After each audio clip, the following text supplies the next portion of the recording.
1 0। भारत के PSLV C-51 के जरिए ब्राजील के अमेजोनिया 1 और 18 अन्य उपग्रहों का रविवार को श्रीहरिकोटा अंतरिक्ष केंद्र से सफल प्रक्षेपण किया गया। यह इसरो का इस साल का पहला मिशन है। PSLV C-51 ने सतीश धवन अंतरिक्ष केंद्र के प्रथम लॉन्च पैड से करीब 10:24 पर उड़ान भरी और सबसे पहले करीब 17 मिनट बाद प्राथमिक पेलोड अमेजोनिया 1 को कक्षा में स्थापित किया। करीब 1.5 घंटे के अंतराल के बाद अन्य उपग्रहों को 10 मिनट में एक के बाद एक करके प्रक्षेपित किया गया। इन उपग्रहों में चेन्नई की स्पेस किड्स इंडिया यानी SKI का उपग्रह भी शामिल है, जिस पर प्रधानमंत्री नरेंद्र मोदी की तस्वीर उकेरी गई है। SKI का सतीश धवन उपग्रह यानी SDSat सुरक्षित डिजिटल कार्ड प्रारूप में भगवत गीता को भी अपने साथ लेकर गया है। SKI ने कहा कि प्रधानमंत्री की आत्मनिर्भर पहल और अंतरिक्ष क्षेत्र के निजीकरण के लिए एकजुटता और आभार व्यक्त करने के लिए अंतरिक्ष यान के शीर्ष पैनल पर मोदी की तस्वीर उकेरी गई है। भारतीय अंतरिक्ष अनुसंधान संगठन यानी इसरो के अध्यक्ष के सिवन ने मिशन के सफल होने की घोषणा की और बताया कि सभी 19 उपग्रहों को उनकी कक्षाओं में स्थापित किया गया। उन्होंने कहा, आज का दिन पूरी इसरो टीम के लिए एक बड़ा दिन है और PSLV C-51 भारत के लिए एक विशेष मिशन है। मैं अमेजोनिया 1 और 18 अन्य उपग्रहों को सटीकता से उनकी कक्षा में स्थापित करने को लेकर इसरो टीम को बधाई देना चाहता हूं और उनकी प्रशंसा करता हूं।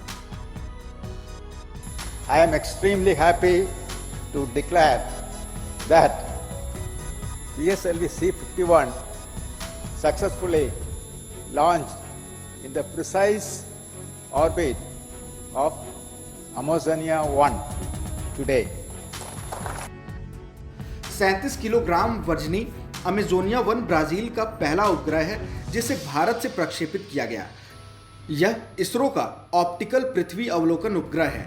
जिन अन्य 18 उपग्रह को कक्षा में स्थापित किया गया है, उनमें से 4 उपग्रह इसरो के भारतीय राष्ट्रीय अंतरिक्ष संवर्धन एवं प्राधिकरण केंद्र और 14 उपग्रह NSIL के हैं।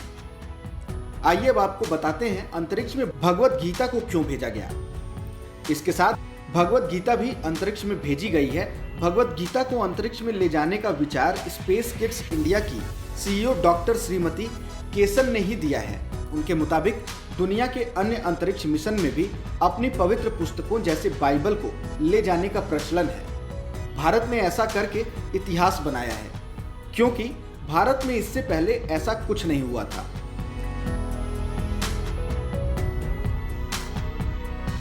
प्रधानमंत्री नरेंद्र मोदी ने इस सफलता पर न्यू स्पेस इंडिया लिमिटेड और इसरो को बधाई दी। उन्होंने इसे देश में अंतरिक्ष के क्षेत्र में सुधारों के नए युग की शुरुआत बताया।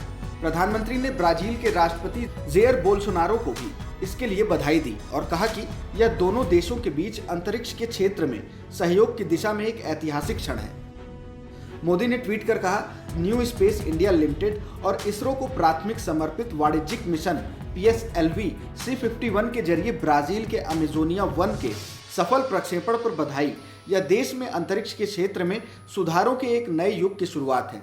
उन्होंने कहा कि जिन 18 अन्य उपग्रहों का सफल प्रक्षेपण हुआ है, उनमें 4 उपग्रह इसरो के भारतीय राष्ट्रीय अंतरिक्ष संवर्धन एवं प्राधिकरण केंद्र के हैं, जो देश के युवाओं के नवोन्मेष और जोश को प्रदर्शित करते हैं। एक अन्य ट्वीट में उन्होंने कहा, PSLV C-51 द्वारा ब्राजील के अमेजोनिया 1 के सफल प्रक्षेपण पर राष्ट्रीय जेयर बोल्सोनारो को बधाई। यह अंतरिक्ष क्षेत्र में हमारे सहयोग के क्षेत्र में ऐतिहासिक क्षण है। मैं ब्राजील के वैज्ञानिकों को बधाई देता हूँ। फिलहाल इस वीडियो में इतना ही। अगर कोई सवाल और सुझाव है तो हमें कमेंट बॉक्स में जरूर बताएं। देश और दुनिया की ताज़ा तरीन खबरों की अपडेट्स के लिए हमारे चैनल लोकमत हिंदी को सब्सक्राइब करना न भूलें। अगर आप ये वीडियो फेसबुक पर देख रहे हैं तो हमारे पेज को फॉलो जरूर कर लीजिए।